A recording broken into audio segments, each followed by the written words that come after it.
नमस्कार दोस्तों। आज हम भारत की विदेश नीति के उस महामंथन का विश्लेषण करेंगे जिसने वैश्विक शक्ति संतुलन को हमेशा के लिए बदल दिया है। भारत और यूरोपीय यूनियन के बीच हुई यह व्यापारिक संधि केवल आयात निर्यात का आंकड़ा भर नहीं है, बल्कि यह बदलते हुए वर्ल्ड ऑर्डर में भारत के ग्लोबल लीडर के रूप में राज्याभिषेक जैसा है।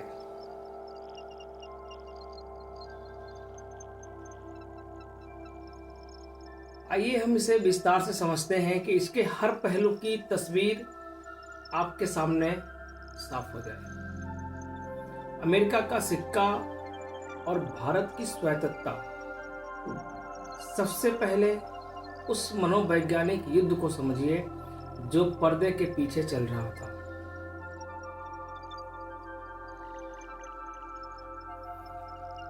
अमेरिका हमेशा से चाहता था कि दुनिया उसकी शर्तों पे व्यापार करे।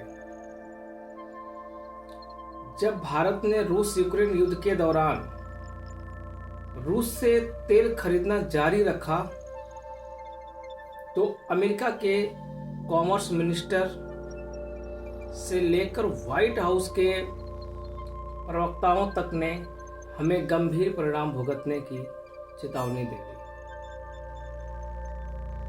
अमेरिका ने भारत के सामानों पर 50% तक टैरिफ लगाया।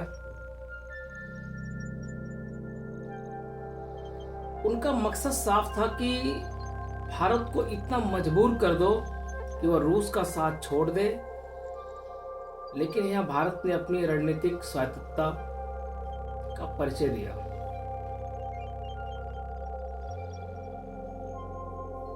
हमने अमेरिका के सामने गिड़गिड़ाने के बजाय यूरोप को एक विकल्प के रूप में चुना।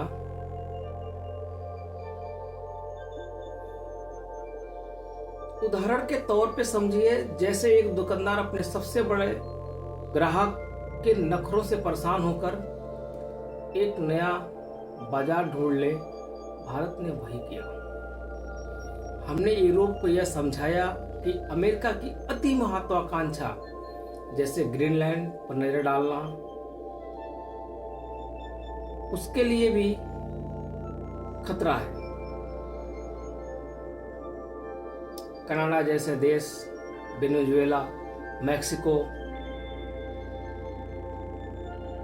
सबको ट्रंप जो अमेरिकी राष्ट्रपति हैं वर्तमान में, वो चाहते हैं कि सारे लोग हमारे में मिल जाएं, यह हम सब पे राज करें। तो ऐसा तो शायद फ्यूचर में ना हो, लेकिन परिणाम ये निकला कि आज यूरोप जो अमेरिका का सबसे करीबी सहयोगी था, भारत के साथ मिलकर अमेरिका के दबाव को दरकिनार कर रहा है।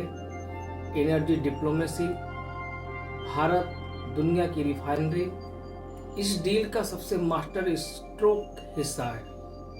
ऊर्जा क्षेत्र, भारत अपनी जरूरत का लगभग 85% कच्चा तेल, इसको क्रूड ऑयल कहते हैं, आयात करता है। लेकिन हैरानी की बात यह है कि हम खुद तेल के बड़े आयातक होने के बावजूद यूरोप को पेट्रोल और डीजल निर्यात कर रहे हैं। यह कैसे संभव है? आइए हम बताते हैं आपको। मान लीजिए भारत एक बहुत बड़ी रसोई है। हम रूस से कच्ची सब्जियां, कच्चा तेल सस्ते दाम पर खरीदते हैं, क्योंकि हमारे यहाँ पास दुनिया की सबसे बेहतरीन रिफाइनरी जैसे रिलायंस की जामनगर रिफाइनरी है, और हम उन कच्चे तेल को उस रिफाइनरी में, समझे कि जैसे रसोई में हम सब्जी पकाते हैं, उसी तरह हम रिफाइनरी में उसको साफ करके पेट्रोल, डीजल, टर्बो फ्यूल तैयार करते हैं। यूरोप जिसने रूस पर प्रतिबंध लगा रखे हैं, वह सीधे रूस से तेल नहीं खरीद सकता, इसीलिए वह भारत से वही रिफाइन किया हुआ तेल खरीदता है। प्रधानमंत्री मोदी ने स्पष्ट किया है कि हम अपनी रिफाइनिंग क्षमता को बढ़ाकर 300 मीट्रिक टन करने जा रहे हैं। यह अमेरिका के लिए सबसे बड़ी मिर्च है, क्योंकि वह भारत और रूस के इस आर्थिक गठजोड़ को तोड़ना चाहता है, लेकिन भारत ने इसे यूरोप की जरूरत बना दिया। रक्षा क्षेत्र में भी हम बायर्स से बिल्डर्स तक का सफर यूरोपीय कमीशन की अध्यक्ष उर्सुला वॉन डेर लेयन ने इस डील में डिफेंस पार्टनरशिप पर बहुत जोर दिया है। अब तक भारत दुनिया का सबसे बड़ा हथियार खरीदार था, लेकिन इस डील के बाद कहानी बदल जाएगी। अब फ्रांस, जर्मनी और स्वीडन की कंपनियां भारत में आकर मेक इन इंडिया के तहत टैंक, मिसाइलें और लड़ाकू विमानों के कल पुर्जे बनाएंगे। इसका एक ठोस उदाहरण चैंपियन सेक्टर का उदय है। मान लीजिए कल को भारत में यूरोप के सहयोग से सबमरीन पनडुब्बी बनने लगी, तो न हम केवल अपनी समुद्री सीमा सुरक्षित करेंगे, बल्कि उन पनडुब्बियों को अन्य मित्र देशों को निर्यात भी करेंगे। यह चीन की स्ट्रिंग ऑफ पर्ल्स नीति का सीधा जवाब होगा। भारत अब केवल ग्राहकों की लाइन में नहीं खड़ा रहेगा, बल्कि वह दुनिया की सुरक्षा निर्यात वाला देश बनेगा।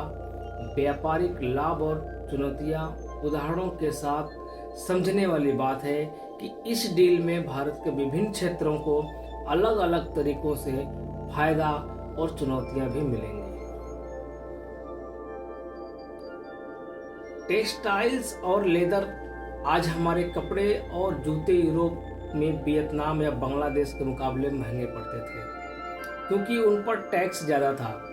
अब टैक्स खत्म होने से तिरुपुर, कानपुर के व्यापारियों का माल सीधे पेरिस और बर्लिन के मॉल में बिकेगा।